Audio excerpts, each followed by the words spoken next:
ஆசிரியர் பெருமக்கள் அனைவருக்கும் இனிய காலை வணக்கம். காலை எழுந்தவுடன் கணக்கு ஸ்பெஷல் டெட் எக்ஸாமுக்கான 19வது நாளுக்கான கொஷின்ஸை இன்னைக்கு பார்க்குறோம். கேள்வி எண் 181. Identify which among the following is a linear equation, அதாவது பின் வருவனவற்றில் எது நேரியல் சமன்பாடு அப்படின்னு கேட்டிருக்கோம். அப்படின்னா லீனியர் ஈக்குவேஷன் அப்படிங்கிறதுக்கான அர்த்தம் தெரியணும். நேரியல் சமன்பாடு அப்படிங்கிறது என்ன அப்படின்னா, எக்ஸோ இல்லை ஏதாவது ஒரு வேரியபிளுடைய பவரில் 1 இருக்கணும். மேக்ஸிமம் பவர் என்ன இருக்கணும் அப்படின்னா 1 இருக்கணும். அப்படி இருந்ததுன்னா அதுதான் நேரியல் சமன்பாடுன்னு சொல்லுவோம். இப்போ உதாரணத்துக்கு 7x + 3 = 0 இப்படி இருக்குன்னா இது ஒரு நேரியல் சமன்பாடு. இதுவே 7x² + 6x + 2 = 0 இருக்குன்னா இங்கேயும் x இருக்குது, இங்கேயும் x இருக்குது. ஆனால் எக்ஸோட மேக்ஸிமம் பவர் இங்கே 2 இருக்குது, இங்கே 2, இங்கே 1. கரெக்டாக? அப்போ எது மேக்ஸிமம்னா 2 தான். ஆனால் இங்கே பாருங்கள் பவரில் 1 இருக்குது. அப்போ எது மேக்ஸிமம்னா பவரில் 1. பவரில் எதுவுமே இல்லைன்னா 1 இருக்குன்னு அர்த்தம். அப்போது பவரில் மேக்ஸிமம் 1 இருந்துச்சுன்னா அதுதான் நம்ம நேரியல் சமன்பாடு, லீனியர் ஈக்குவேஷன் சொல்லுவோம். ஃபர்ஸ்ட் ஆப்ஷனில் பாருங்கள் கேவோட பவரில் 2 இருக்குது. அப்போ இது என்ன சொல்லுவாங்க அப்படின்னா குவாட்ரட்டிக் ஈக்குவேஷன், இருபடி சமன்பாடு அப்படின்னு தமிழில் சொல்லுவாங்க. ஓகேவா? பவரில் மேக்ஸிமம் 2 இருந்துச்சுன்னா அப்போ இது நேரியல் சமன்பாடு கிடையாது. இங்கே பாருங்கள் எம்மோட பவரில் 1 இருக்குன்னு அர்த்தம். நான் இங்கே உதாரணத்துக்காக எக்ஸ் சொன்னேன். ஏபிசியில் இருக்கிற எந்த லெட்டர் எடுத்தாலும் அது ஒரு வேரியபிள் தான். ஸோ அதோட பவர் இங்கே 1 இருக்குது. அப்போ இதுதான் என்னது அப்படின்னா ஒரு நேரியல் சமன்பாடு. இங்கே பார்த்தீங்கன்னா பவரில் மேக்ஸிமம் என்ன இருக்குன்னா 3 இருக்குது. இதை கியூபிக் ஈக்குவேஷன், முப்படி சமன்பாடுன்னு சொல்லுவாங்க. இதை பலபடி சமன்பாடுன்னு சொல்லுவாங்க. சரிங்களா? பாலினாமியல் அப்படின்ட்டு எக்ஸ் பவரில் 4 இருக்குது. ஸோ நேரியல் அப்படிங்கிறது பவரில் 1 இருக்கிறது. ஓகேவா? அடுத்ததான் கேள்வி எண் 182.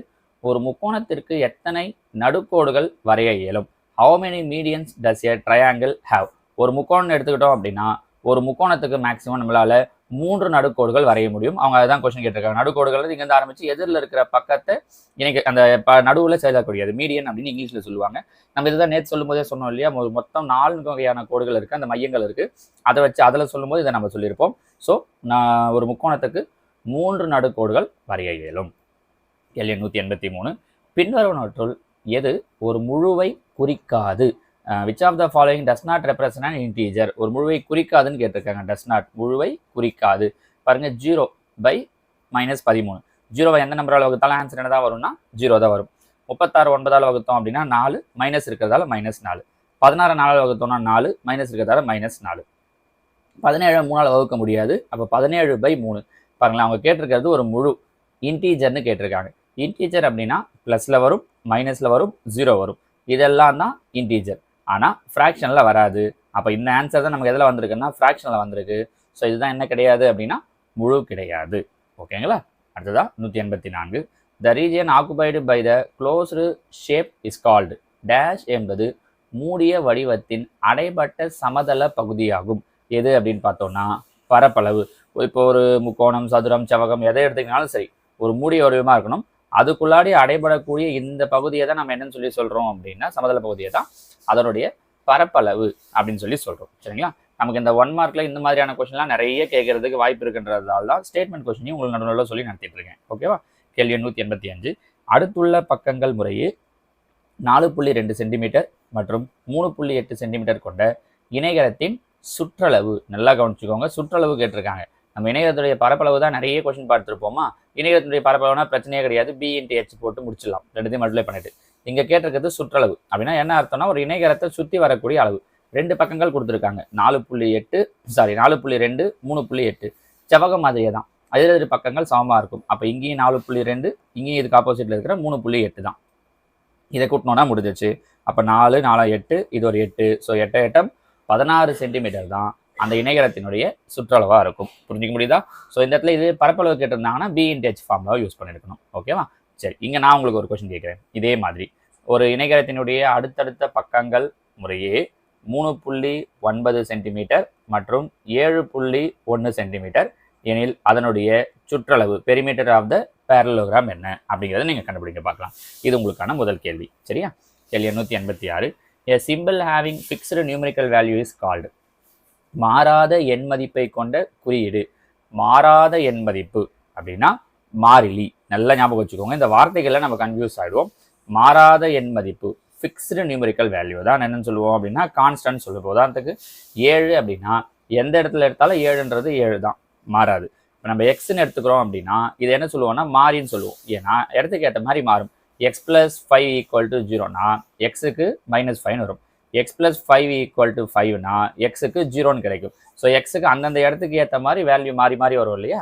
ஸோ அந்த மாதிரி வரக்கூடிய எக்ஸ் ஒய் இசட் அந்த இங்கிலீஷ் லெட்டர்ஸ் என்ன சொல்லுவோம்னா மாறக்கூடியது, அதை மாறி அப்படின்னு சொல்லுவோம். வேரியபிள்னு இங்கிலீஷ் சொல்லுவாங்க.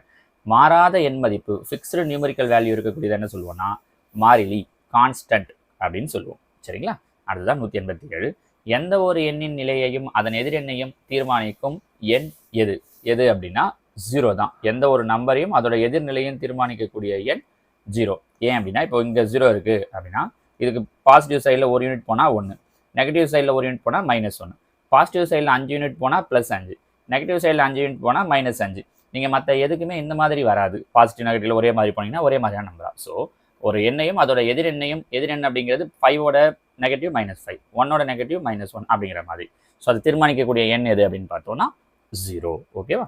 188. பின்வரும் வடிவங்கள் சம பரப்பளவுடையவை எனில் எந்த வடிவம் மிக குறைந்த சுற்றளவை பெற்றுள்ளது? பரப்பளவு சமம். எப்படி பரப்பளவு சமம்னு சொல்றாங்க அப்படின்னா முதல்ல அதுக்கான விளக்கத்தை சொல்லிடுறேன். சம பரப்பளவுடையன்னு சொல்லியிருக்காங்க இல்லையா? நம்பர் ஆஃப் பாக்ஸஸ் பாருங்க. 1 2 3 4 5, 1 2 3 4 5, 1 2 3 4 5, 1 2 3 4 5 எல்லாத்துலேயுமே 5 பாக்ஸ் இருக்கு. அதனால தான் பரப்பளவு சமம். எல்லாமே ஈக்குவல் பாக்ஸ், எல்லாத்துலேயுமே 5 இருக்கிறதால பரப்பளவு சமம்னு அர்த்தம். அவங்க கேட்டிருக்கிறது அப்போ சுற்றளவும் சமமாக இருக்குமானா வாய்ப்பு கிடையாது. அதனால தான் அவங்க என்ன பண்ணியிருக்காங்கன்னா which figure has the least perimeter. அது எப்படி சார் கண்டுபிடிக்கிறது அப்படின்னா இப்போ எல்லாமே நம்ம ஒரு யூனிட்னு எடுத்துக்கலாமே. இப்போ 1 1 1 இந்த சுற்றி இருக்கிற அளவை மட்டும் என்ன பண்ணுறோம் அப்படின்னா அந்த ஒரு பாக்ஸில் இருக்கக்கூடிய அந்த ஒரு கோடு அது எல்லாத்தையுமே 1ன்னு எடுத்துக்கிறோம். அது மொத்தத்தையும் ஆட் பண்ணிங்கன்னா என்ன வருதுன்னு பாருங்களேன். இப்போ உதாரணத்துக்கு இங்கே பார்த்தீங்கன்னா 1 2 3 4 5 6 7 8 9 10 11 12. அப்போ இதோட சுற்றளவு 12.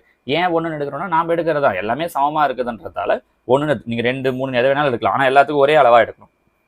ஸோ 1ன்னு எடுக்கிறது நமக்கு ஈஸி. எப்பவுமே ஓரளவு அப்படின்ற மாதிரி தான் மென்ஷன் பண்ணுவோன்றதால. ஓகே, இது 12 ஆச்சா?